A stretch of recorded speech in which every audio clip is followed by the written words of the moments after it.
Aliás, o nosso querido Eli escreveu ontem um artigo que assim, a gente está passando vergonha mundial, né? Eli, por favor, traz para nossa audiência, quem não leu lá no claudiodantas.com.br, vai ter aqui em primeira mão do próprio Eli, que o Eli fez alguns questionamentos, estava lendo algumas decisões do Alexandre de Moraes e algo te chamou a atenção. O que foi que te chamou a atenção? Não, primeiro que eu notei que o Alexandre de Moraes tinha clonado, ele fez autoplágio, tá?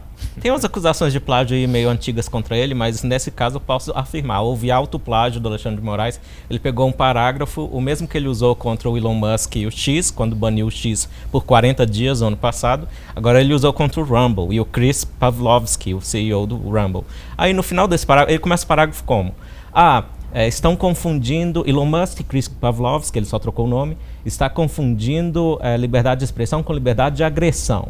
Primeiro que já é um argumento de ensino médio, de debate de ensino médio, né? Porque agressão, todo mundo entende, ou pelo menos originalmente, e as vias de fato, é o soco, é o tapa, né? Aí parece que ele já está favorecendo, e o discurso dele na USP já foi bem woke, na minha opinião, já foi bem esquerdista. Aí ele já está favorecendo aquela tese esquerdista de que palavras são violência, né? Aí no fim desse parágrafo ele cita com admiração o filósofo inglês John Stuart Mill, lá do século XIX. Aí o que eu fiz? Quem é que homenageia o John Stuart Mill hoje, né? Porque ele já morreu já tem um tempo. No próprio país dele, é o Instituto John Stuart Mill. Então eu mandei um e-mail, falei, olha, sabia que tem um juiz aqui no Brasil banindo redes sociais inteiras, plataforma de vídeo, citando como fundamento filosófico o filósofo que vocês estão homenageando aí? Aí me responderam. Aí o Alan Butt Philip, que é o coordenador do Conselho de Curadores do Instituto John Stuart Mill, disse: estou surpreso que um juiz brasileiro esteja usando o John Stuart Mill para suprimir redes sociais.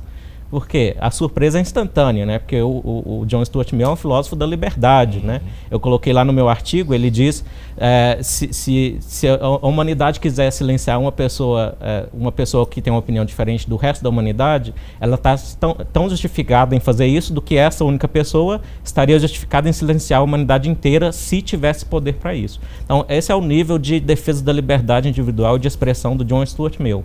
Então, o Alexandre de Moraes, ele está tentando arrombar o Rumble e fazer coisa pior com o John Stuart Mill. Quer comentar, Dego? A gente está com... Põe o link aí só para o pessoal que está nos assistindo, quiser consultar lá, dar uma lida, né, no artigo do nosso brilhante Eli Vieira. Está aí, ó. Instituto John Stuart Mill, perplexo com Moraes por usar o nome do filósofo em atos de censura. Dego. Esse artigo do Eli tá fantástico, recomendo a todos a leitura. Mas o Eli por essência, um diplomata. Ele falou que quer arrombar. O Moraes quer coisa pior, mas não vou falar agora, senão daqui a pouco ele bate na porta aí. Mas o Cláudio, política externa é a projeção no campo exterior das circunstâncias domésticas. Ou seja, é um reflexo da política interna. Então, isso aí, analisando a nossa política externa, a nossa política interna, a gente chega à conclusão de que nós estamos uma nau sem rumo. O país, nossos governantes atuais, não têm a menor ideia do que estão fazendo e para onde estamos indo. Essa nota do Itamaraty, reagindo a uma notinha de 4 linhas do Departamento do Hemisfério Ocidental, do Departamento do Estado norte-americano, detalhando e distorcendo os fatos, ela é de uma incompetência absurda. Incompetência, aliás, que é a tônica do governo atual, em que um presidente frita ministros publicamente por um longo tempo para colocar ministros ainda piores.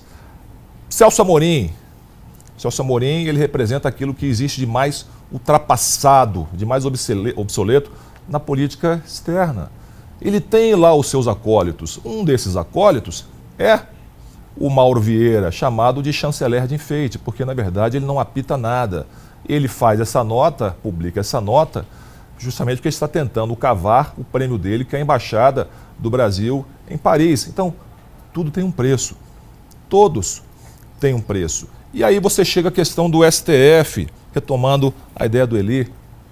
Eu lembro que um dos maiores oradores romanos, Cícero, ele começa um dos seus discursos contra aqueles que estavam tentando subverter a ordem pública na Roma Antiga com: até quando abusará da nossa paciência, Catilina? E é o que nós perguntamos, o cidadão comum se pergunta: até quando o STF continuará abusando da nossa paciência, continuará inovando processualmente, continuará inovando legislativamente, até quando os nossos poderes constituídos vão permanecer submissos a esses desmandos?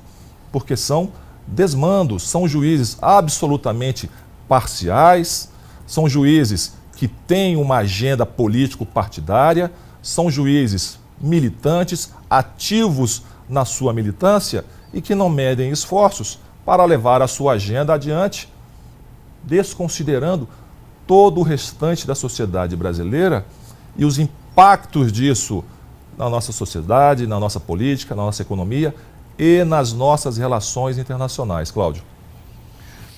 O que o Switch aqui está dizendo, eles vão fazer isso até a máquina colapsar. É por aí. Olha aqui, ó. Ontem foi um dia quente, porque nós tivemos a aprovação lá na CCJ da Câmara dos Deputados americana, né? Aquela lei, que é uma lei que a gente apelidou de lei anti-Moraes. É porque o Moraes foi citado nominalmente pelos parlamentares. Está sendo citado nominalmente pelo Trump, né, nas manifestações dele, pelo Elon Musk, por todos. Então o Trump, o Moraes realmente ele conseguiu, né, esse privilégio de de nominar praticamente uma lei, né, uma lei. E essa lei agora ela vai ao plenário da Câmara, depois vai tramitar no Senado, e segundo informações que tivemos aqui do próprio Gustavo Gaia, ontem vai correr rápido. A informação é essa, vai correr rápido. E você não estava aqui, Dego. Ontem o Gustavo Gaia, eu falei, pô, Gustavo, porque você sabe que ele um dia falou, pô, o Elon Musk tá falando comigo aqui e tal, no celular. E aí parece que depois teve aquela operação da PF para tentar pegar o celular dele e tal. Aí ontem ele tava comentando aqui, que eu brinquei com ele, falei, e o Elon Musk, continua falando com ele? Ele falou, pô, um dia desse ele me ajudou a instalar a antena lá de casa da Starlink. Eu falei, tá de sacanagem. Eu falei, não é possível. Ele falou, não, é verdade, eu não estava conseguindo sintonizar, mandei a mensagem para ele, ele parou o que estava fazendo, falou assim, manda aí o print do aplicativo e tal, para eu ver como é. Ele mandou o print do aplicativo, ele mexeu lá, o negócio passou a funcionar. Isso é para poucos, hein? É para poucos, mas é muito interessante, porque a dinâmica, isso tudo está dentro de um contexto que é importante que vocês que estão nos assistindo entendam. Tudo que aquilo que a gente acreditava no passado, alguns balizadores das relações institucionais, da relação do cidadão com o aparato estatal, com as autoridades, a relação de empresários, tudo isso vem mudando de uma forma acelerada, a ponto de você justamente ter, né, o cara que é o sujeito mais rico do mundo, sujeito que faz foguete andar de ré, literalmente, o que era piada no passado, ele põe na realidade. Eu acho engraçadíssimo, né, a Daniela Lima, a turma da Globo News, se eles têm uma inveja, né? Aliás, isso é uma característica dos esquerdistas de uma maneira geral. O pessoal tem uma inveja da competência, por isso que eles querem destruir o empreendedorismo, querem destruir a pujança, né, empresarial, a capacidade que a iniciativa privada tem de fazer as coisas. Por quê? É por inveja. Porque o incompetente tem inveja de quem faz acontecer. Então, o Elon Musk, ele é tratado nessa velha mídia como um playboyzinho, um bilionário playboyzinho, como se o cara não fosse... Mimado, né? Mimadinho. Eu já vi isso saindo da boca de jornalista, cara. Profissional que está em rede nacional. Vocês tinham que ter vergonha. Aliás, eu depois até esqueci ali. Eu não gosto de ficar aqui falando mal de jornalista. Mas já que ela se coloca nessa posição, Eu vi ontem um vídeo, não sei se era recente, ela falando do STJ, dizendo que o STJ era a segunda instância antes do STF. Então, assim, é uma gente que não estuda e está influenciando o debate público. Segunda instância, minha filha. Segunda instância é tribunal. Vai estudar. É inadmissível. Se fosse repórter meu, já tinha ido catar coquinho. Não sabe a diferença de primeira, segunda e terceira instância, sabe a diferença entre STJ e o STF. E aí quer ficar cagando regra, quer ficar passando narrativa ao vivo, em público, tracionando interesses de poderosos. Ah, não. Tem que ter responsabilidade. O trabalho de jornalista, eu vi inclusive falando de código de ética, duvido que saiba o que está escrito no código de ética do jornalista. Duvido, porque se soubesse, tinha vergonha do que faz. Não se prestaria esse papel ridículo de assessoria de imprensa. Não se prestaria ao papel ridículo. E não tem esse negócio, porque o salário é bom, e se eu fosse sair daqui eu não vou arrumar. Não, a pessoa quando ela quer, ela sai, ela pede as contas no lugar onde ela não está satisfeita e vai fazer trabalho em outro lugar, quando ela tem confiança na competência dela.